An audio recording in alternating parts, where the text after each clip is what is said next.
共你乾杯再舉住，突然間相看滿意，盤中透着那味意，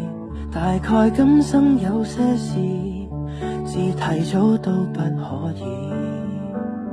明白奇妙處，就像你當日痛心他陪住一番美意，怎發現你從情結亦能學懂開解與寬恕，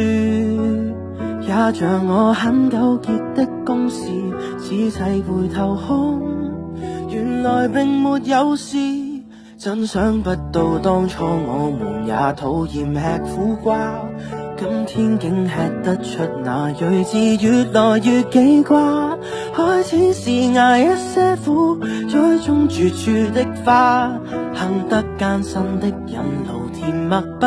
致太寡。青春的快餐只要求快，不理哪一家，那有玩味的空檔來欣賞細緻淡雅，到大悟大徹將苦澀的升華，等消化喝沏茶，